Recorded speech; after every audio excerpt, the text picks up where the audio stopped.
Módulo 1 de habilidades digitales para docentes. Modelo centrado en la enseñanza.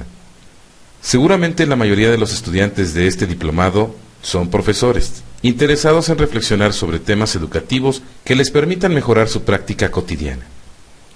Si, como suponemos, son personas dedicadas o al menos interesadas en la docencia, esto nos lleva a una reflexión sencilla pero indispensable para poder continuar. ¿Cuál es la esencia de nuestro trabajo? Es decir, ¿qué tendrá que suceder para que podamos afirmar que somos mejores maestros? Al maestro se le exige hoy en día cualquier cantidad de características y competencias que pueden desviar la atención sobre la esencia del trabajo mismo. Por ejemplo, es frecuente encontrar alumnos, padres de familia o incluso colegas que afirman con seguridad: el maestro debe ser un amigo o el maestro es un facilitador. Podemos agregar muchas cosas que la sociedad opina que el maestro debe ser y que se agolpan sobre su identidad, presionándola y confundiéndola.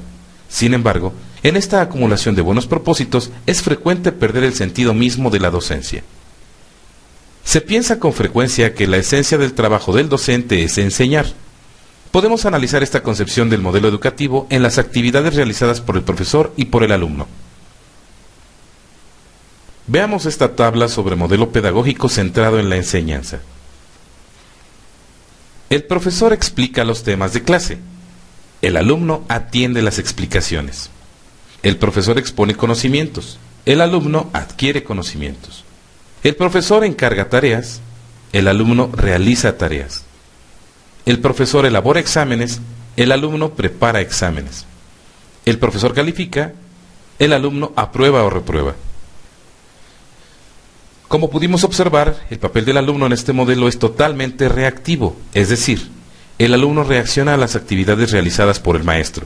Normalmente, los cursos tienen un gran énfasis en la adquisición de conocimientos. El profesor supone que el reconocimiento a sus alumnos y a su trabajo está en función de cuánto aprenden. Algunos de estos profesores se hacen exitosos por añadir temas a los programas de los cursos para que sus alumnos salgan mejor preparados. Desde esta concepción, se asume que para ser mejor profesor es necesario saber más sobre la materia o sobre didáctica. Ahora veamos el modelo centrado en el aprendizaje. En contraste, en la actualidad se impulsa un modelo educativo que se centre no en el profesor, como en el modelo tradicional, tampoco en el alumno, como se llegó a proponer en algunas escuelas de tipo activo. Hoy se busca centrar el modelo educativo en el aprendizaje mismo, el cual deberá ser perseguido y proporcionado por el docente, implicando en ello todo su profesionalismo. Las actividades del profesor y del alumno en este modelo son diferentes. Contrastemos con el cuadro anterior.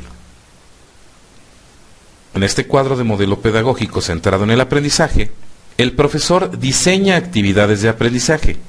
El alumno realiza actividades. El profesor enseña a aprender. El alumno construye su propio aprendizaje. El profesor evalúa. El alumno se autoevalúa. El papel del alumno en este modelo no es solo activo, diríamos que es proactivo. Desde esta perspectiva, se puede entender una afirmación tajante y aparentemente paradójica. El trabajo del docente no es enseñar. El trabajo del docente es propiciar que los alumnos aprendan. La función del trabajo docente no puede reducirse ni a la simple transmisión de la información, ni a la de facilitador del aprendizaje. Antes bien, el docente se constituye en un mediador en el encuentro del alumno con el conocimiento. En esta mediación, el profesor orienta y guía la actividad mental constructiva de sus alumnos, a quienes proporciona ayuda pedagógica ajustada a su competencia.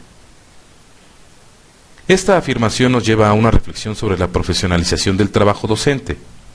Pareciera que el maestro es el único profesor que no siente obligación de rendir cuentas de sus resultados ante nadie. ¿Qué pensaríamos de un vendedor que responsablemente se presente todos los días a trabajar, que sea amable y respetuoso con la clientela, pero que no logre vender nada o muy poco? ¿Por cuánto tiempo conservará su trabajo? El maestro no tiene este problema. Puede terminar el curso reprobando a gran cantidad de alumnos y encima sentirse orgulloso. Además, las instituciones educativas generalmente ponen más atención en lo que hace el maestro, si es puntual, si es responsable, usa material didáctico, etc. que en los aprendizajes obtenidos por sus alumnos. Aprender a aprender. La mayoría de los idearios o proyectos escolares, incluso el artículo 3 constitucional, persiguen un alumno con características proactivas, a saber, desarrollar armónicamente todas las facultades del ser humano y fomentar en él, a la vez, el amor a la patria, la conciencia de la solidaridad internacional, en la independencia y en la justicia. Será democrático, será nacional, atenderá a la comprensión de nuestros problemas, al aprovechamiento de nuestros recursos, contribuirá a la mejor convivencia humana, etc. ¿Estaremos propiciando su formación con actividades de pensamiento y acción de tipo reactivo? La UNESCO propone: nuestros alumnos deberán aprender a conocer, a hacer y a convivir. Utilicemos, pues, técnicas y estrategias que propicien todos estos aprendizajes. En esta perspectiva, afirmamos lo que con el pasar de las páginas será evidente. Los mapas conceptuales son una herramienta útil para propiciar aprendizajes significativos en estos 4 pilares. Mitos. Probablemente no existe maestro que no haya escuchado alguna vez esta extraña expresión.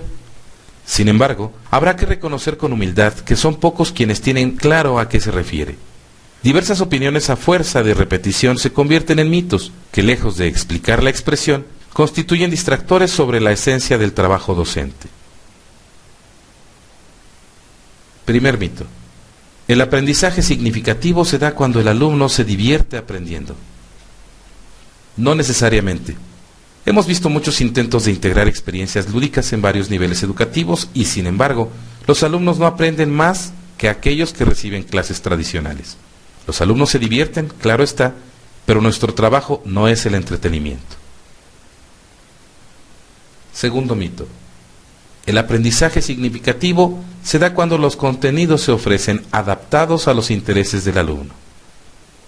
No necesariamente. ¿Quién puede asegurar lo que realmente les interesa a sus alumnos? ¿Acaso debemos renunciar a un contenido porque éste no resulte atractivo a nuestros alumnos? El maestro debe buscar interesar al alumno en el contenido, pero esto no basta.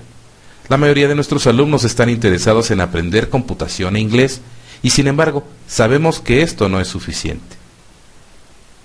Tercer mito. El aprendizaje significativo se da cuando el alumno quiere aprender. Tampoco es exacto. Pensemos en las caras de nuestros alumnos el primer día de clases. ¿Acaso podemos negar que la mayoría, aun aquellos que han fracasado anteriormente, llegan con ilusión de empezar bien el curso y aprender? Sin embargo, el tiempo nos confirma nuevamente que esto no basta. Cuarto mito. El aprendizaje significativo se da cuando el alumno descubre por sí mismo aquello que ha de aprender. Falso. Como descubriremos más adelante, no todo lo que el alumno aprende lo hace por descubrimiento, ni todo lo que el alumno descubre es aprendido. El aprendizaje por recepción, si se cumplen ciertas condiciones, puede ser igualmente eficaz o más que el aprendizaje por descubrimiento. Quinto mito. El aprendizaje significativo se da cuando el alumno puede aplicar lo aprendido.